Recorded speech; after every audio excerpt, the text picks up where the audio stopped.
رمضان رمضان رمضان یا حبیب۔ جو لوگ زکوٰۃ ادا نہیں کرتے اور زکوٰۃ میں کمی کر کے اور اپنے آپ کو تسلی دیتے ہیں کہ ہم نے زکوٰۃ دے دی ہے، اس کے بارے میں نبی پاک صلی اللہ علیہ وآلہ وسلم نے ارشاد فرمایا کہ جس پہ زکوٰۃ فرض ہے اور زکوٰۃ نہیں دیتا وہ جہنمی ہے۔ پھر آپ صلی اللہ علیہ وآلہ وسلم نے ارشاد فرمایا زکوٰۃ نہ دینے والے کو اللہ تعالیٰ ان کے کاروبار کو تباہ و برباد کر دیتا ہے۔ پھر نبی پاک صلی اللہ علیہ وآلہ وسلم نے ارشاد فرمایا جو لوگ زکوٰۃ نہیں دیتے اللہ تعالیٰ اس کو مرنے کے بعد اس کے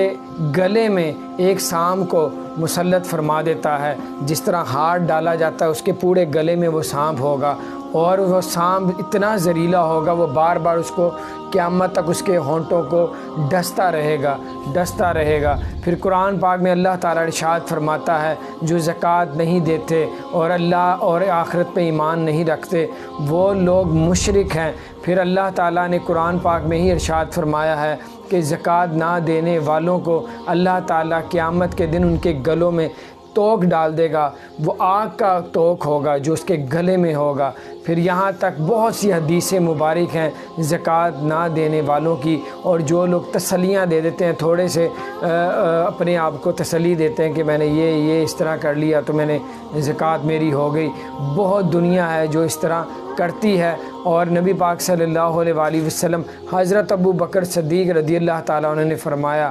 کہ ان کے جو دور میں ایک قبیلہ تھا وہ زکوٰۃ دینے سے انہوں نے انکار کر دیا، تو حضرت ابو بکر صدیق رضی اللہ تعالیٰ عنہ نے ان کے خلاف اعلان جنگ کا اعلان کیا کہ انہوں نے زکوٰۃ دینے سے انکار کیا، ان کے خلاف اعلان جنگ کا اعلان کیا، اور اس میں تمام صحابی بھی متفق ہوئے کہ حضرت ابو بکر صدیق رضی اللہ تعالیٰ نے جو فیصلہ کیا ہے وہ ٹھیک کیا ہے۔ اور لوگوں پھر میں آپ کو بتاؤں نبی پاک صلی اللہ علیہ وآلہ وسلم نے ارشاد فرمایا کہ زکوٰۃ نہ دینے والے جہنمی ہیں۔ زکوٰۃ نہ دینے والوں کو اللہ تعالیٰ کاروبار کو تباہ اور برباد کر دیتا ہے، اور زکوٰۃ نہ دینے والوں کو اللہ تعالیٰ ان کے گلے میں توک ڈالتا ہے۔ اور اللہ تعالیٰ قرآن میں ارشاد فرماتا ہے وہ مشرکین ہیں جو زکوٰۃ اور آخرت پہ ایمان نہیں رکھتے اور اللہ کی راہ پہ نہیں خرچ کرتے۔ اور لوگوں اگر آپ لوگ اللہ پہ بھروسہ رکھتے ہیں، اس میں زکوٰۃ دینے سے آپ کا مال کم نہیں ہوتا بلکہ مال کو بڑھا دیا جاتا ہے۔ یہ آپ کا نفس امارہ ہے جو آپ کو سکھاتا ہے، یہ آپ کو شیطان وسوسے ڈالتا ہے کہ زکوٰۃ دینے سے پیسے کم ہو جائیں گے، بڑی مشکل سے بڑی محنت سے تو نے کمائے ہیں۔ لوگوں تم نے کچھ نہیں کیا، اللہ تعالیٰ ہی انسان کو دیتا ہے، پھر اللہ تعالیٰ دے کے آزماتا ہے کہ اللہ کا حکم کتنا مانتا ہے۔ اگر آپ زکوٰۃ نہیں دیں گے تو آپ جہنمی ہیں، اگر آپ زکوٰۃ نہیں دیں گے آپ کے اللہ تعالیٰ کاروبار کو تباہ اور برباد کر دے گا۔ اور آپ بات یاد رکھیں ان قریب ہم سب نے موت کا ذائقہ چکھنا ہے۔ اللہ تعالیٰ قرآن پاک میں ارشاد فرماتا ہے کہ میں نے زندگی اور موت کو اس لیے پیدا کیا تاکہ تمہاری آزمائش کر سکیں تم میں کون اچھے کام کرتا ہے۔ لوگوں زکوٰۃ دیں تاکہ اللہ تعالیٰ اپنی رحمت اور فضل سے آپ کے کاروبار میں آپ کی زندگی میں اللہ تعالیٰ برکت عطا فرمائے گا۔ اور بہت بہت اچھے لوگ بھی ہیں، ان کی زکوٰۃ اتنی نہیں بنتی لیکن اس سے بھر کر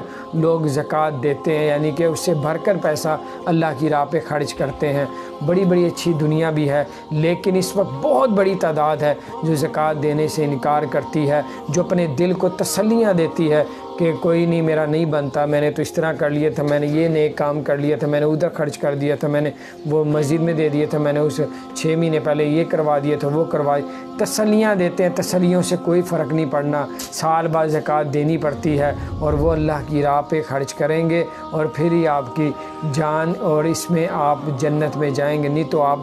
جہنمی ہیں اگر آپ اپنے آپ کو تسلیاں دیتے رہیں گے۔ ان قریب آپ موت کا جب ذائقہ چکھیں گے پھر آپ کو لگ پتہ جائے گا زکوٰۃ نہ دینے کی سزا کیا ہے، ہمیشہ جہنم میں جلتا رہے گا، اس سے بڑی کیا سزا ہوگی۔ حضرت ابو بکر صدیق رضی اللہ تعالیٰ نے اعلان جنگ کا اعلان کیا۔ ایک قوم نے ایک جو بہت زیادہ تعداد میں ایک گاؤں میں ایک لوگ رہتے تھے، ان ساروں نے مل کے زکوٰۃ دینے سے اعلانی جو ہے انہوں نے اعلان کیا ہم لوگ زکوٰۃ نہیں دیں گے، تو اعلان جنگ کر دیا۔ اعلان جنگ کا اعلان حضرت ابو بکر صدیق رضی اللہ تعالیٰ نے کیا۔ لوگوں بڑا سخت عذاب ہے. میں تو بھی بہت کم بتا رہا ہوں, اس سے بھر کر ہے بہت ہی زیادہ. اللہ تعالی ہم سب کو اللہ اور اس کے رسول صلی اللہ علیہ وآلہ وسلم کی اطاعت کرنے والا بنا دے, اور اللہ کریم ہمیں 5 وقت کا نمازی بنا دے, اور اللہ کریم ہم سب کو قرآن پاک کی تلاوت کرنے والا اور نیک عمل کرنے والا بنا دے. لوگوں, اگر آپ لوگ قرآن پاک کی تلاوت کریں گے تو آپ کو اس میں سارا کچھ پتہ چل جائے گا کہ آپ نے زندگی کس طرح گزارنی ہے. قرآن پاک کے اندر زمین سے لے کے آسمان تک کی باتیں ہیں, سمندر سے لے کے ہواؤں کی باتیں ہیں, ہر چیز کے راز اور ہر چیز کی باتیں اس میں مکمل کر دی گئی ہیں. لوگوں, قرآن اور سنت سے اس سے رہنمائی لیں, اللہ تعالیٰ آپ کی زندگیوں میں برکتیں عطا فرمائے گا. نبی پاک صلی اللہ علیہ وآلہ وسلم نے ارشاد فرمایا کہ جو شخص قرآن اور سنت پہ عمل کرے گا تو اللہ تعالیٰ اس کو, وہ کبھی گمراہ نہیں ہو سکتا, وہ کبھی ہلاک نہیں ہو سکتا. اور میری بات یاد رکھیں, جو قرآن پاک اللہ کے رسول صلی اللہ علیہ وآلہ وسلم نے ارشاد فرمایا, جو قرآن پاک کی روزانہ تلاوت کرتا ہے, ٹائم نکالا کریں, بروز قیامت کے دن قرآن پاک اس کی سفارش کرے گا کہ اے اللہ, اس نے قرآن کا حق ادا کر دیا, سو تو اس کو جنت میں بھیج دے. اللہ تعالیٰ قرآن کی سفارش کو قبول فرمائے گا اور اس کو جنت میں بھیج دے گا. پھر قرآن, اگر جو لوگ قرآن پاک نہیں پڑھتے تو قیامت کے دن قرآن پاک اس کی اللہ تعالیٰ سے شکایت کرے گا, اے میرے پروردگار, یہ لوگ قرآن پاک نہیں پڑھتے تھے, قرآن کا اس نے حق ادا نہیں کیا, سو تو اس کو دوزخ میں بھیج دے. اللہ تعالیٰ قرآن کی یہ سفارش کو بھی قبول کرے گا اور ان سب کو دوزخ میں پھینک دے گا جو اپنی زندگی میں رہ کے قرآن پاک نہیں پڑھتے تھے, قرآن اور سنت پہ عمل نہیں کرتے تھے. لوگوں, آج عمل کا موقع ہے, کوئی حساب نہیں, کل قیامت کا دن ہوگا, حساب ہوگا, پر عمل کرنے کا موقع نہیں ہوگا. یہاں تک نبی پاک صلی اللہ علیہ وآلہ وسلم نے ارشاد فرمایا, اگر قبر میں کسی وجہ سے اگر عذاب ہونے لگے گا تو قرآن پاک اس کو آگے آ کے سر کی جانب سے قرآن پاک آئے گا اور روکے گا کہ یہ قرآن کی تلاوت کرتا تھا, قرآن پڑھتا تھا, اس کو عذاب نہ دے. اور لوگوں, قرآن پڑھنے سے آپ کو نیکیوں میں اضافہ ہوتا ہے. قرآن پاک پڑھنے سے چہرہ نور سے روشن ہوتا ہے, قرآن پاک پڑھنے سے قلب نور سے روشن ہوتا ہے, قرآن پاک پڑھنے سے اللہ تعالیٰ پریشانیوں کو دور فرما دیتا ہے. حضرت علی رضی اللہ تعالیٰ عنہ فرماتے ہیں, جب میرا دل کرتا ہے کہ میں اللہ تعالیٰ سے باتیں کروں تو میں نماز پڑھتا ہوں, اور جب میرا دل کرتا ہے اللہ تعالیٰ مجھ سے باتیں کرے تو میں قرآن پڑھتا ہوں. لوگوں, قرآن اور سنت پہ عمل کریں,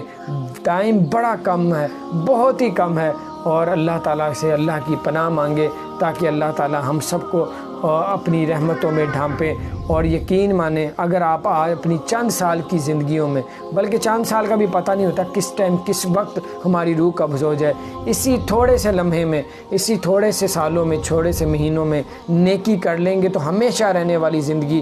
جنت میں آپ لوگ ہمیشہ رہیں گے. اگر آپ لوگ یہاں غفلت کے ساتھ اپنی زندگی گزاریں گے, نمازیں نہیں پڑھیں گے, نہ قرآن نہیں پڑھیں گے, تو آپ ہمیشہ رہنے والی جو آگے زندگی ہے دوزخ میں جلتے رہیں گے. اور یہاں تک فرمایا گیا ہے کہ جو دنیا میں خریدیں گے وہی آخرت میں بیچیں گے, جو دنیا میں آپ بیج بوئیں گے اسی کا پھل کاٹیں گے. اگر آپ لوگ چاہتے ہیں کہ آپ لوگ جنت میں رہیں اور جنت کے باغوں میں آپ لوگ اللہ کی نعمتوں سے اور آپ لوگ ہر چیز سے فائدہ اٹھائیں آخرت میں, تو آپ کو اللہ اور اس کے رسول صلی اللہ علیہ وآلہ وسلم کی زندگی میں اطاعت کرنی پڑے گی, 5 وقت کا نمازی بننا پڑے گا. آقا نے فرمایا کہ نماز میری آنکھوں کی ٹھنڈک ہے, نماز دین کا ستون ہے, نماز کا جنت کی کنجی ہے, نماز مومن کی معراج ہے. پھر نبی پاک صلی اللہ علیہ وآلہ وسلم نے ارشاد فرمایا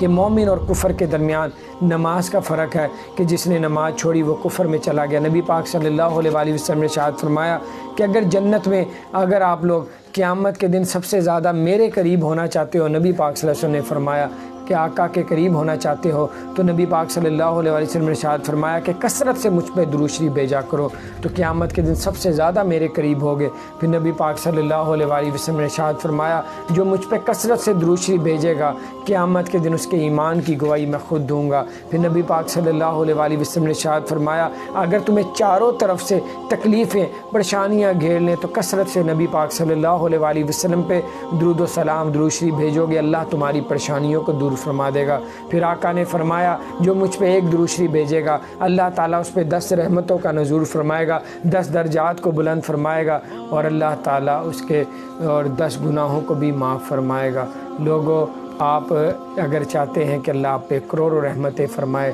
تو اللہ کا ذکر بھی کیا کریں۔ نبی پاک صلی اللہ علیہ وآلہ وسلم نے ارشاد فرمایا، بلکہ قرآن میں اللہ تعالیٰ ارشاد فرماتا ہے کہ میں نے جن اور انسانوں کو اپنی عبادت کے لیے پیدا کیا، سو تم مجھے یاد کیا کرو، میں تمہیں یاد کروں گا۔ آپ اللہ تعالیٰ کو یاد کریں گے، اللہ پروردگار بادشاہ ہمیں یاد کرے گا، اور جب بادشاہ ہمیں یاد کرے گا ہماری پریشانیاں دور ہوتی رہیں گی۔ پھر یہاں تک قرآن حدیثوں میں ہے، نبی پاک صلی اللہ علیہ وسلم نے ارشاد فرمایا، اللہ کا ذکر کرنے والے اور اللہ کا ذکر نہ کرنے والے زندہ اور مردہ کی طرح ہیں۔ اللہ کا ذکر کرنے والے زندہ ہیں، اللہ کا ذکر نہ کرنے والے مردہ ہیں۔ بہت سی حدیثیں ہیں، نبی پاک صلی اللہ علیہ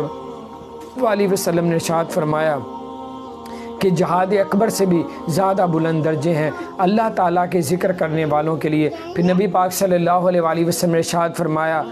کہ اللہ کی راہ پہ سونا چاندی خرچ کرنے سے بھی زیادہ افضل ہے اللہ کا ذکر کرنا۔ لوگوں، اللہ کا ذکر کریں، روزے رکھیں، نمازیں پڑھیں، زکوٰۃ دیں، ہر نیک کام کریں، اور یہ لمحہ، یہ ٹائم آپ بڑا قیمتی ہے، بڑا کم ہے۔ مرنے کے بعد آپ دولت اپنے ساتھ قبر میں نہیں لے کے جا سکتے۔ پیچھے اولاد اگر اس کو غلط کاموں میں لگائے گی تو وہ آپ کے لیے وہ بھی عذاب ہوگا، زکوٰۃ نہیں دیں گے اس کا عذاب علیحدہ ہوتا رہے گا۔ اپنی زندگی میں رہتے ہوئے نیک کام کرتے رہیں، اللہ کی راہ پہ خرچ کرتے رہیں، تاکہ آپ کے مرنے کے بعد آپ کی اولاد بھی آپ کی پیروی کرے گی اور وہ بھی اللہ کی راہ پہ خرچ کرے گی اور آپ کے لیے صدقہ جاریہ بن جائے گا۔ اپنا خیال رکھیں۔ السلام علیکم ورحمۃ اللہ۔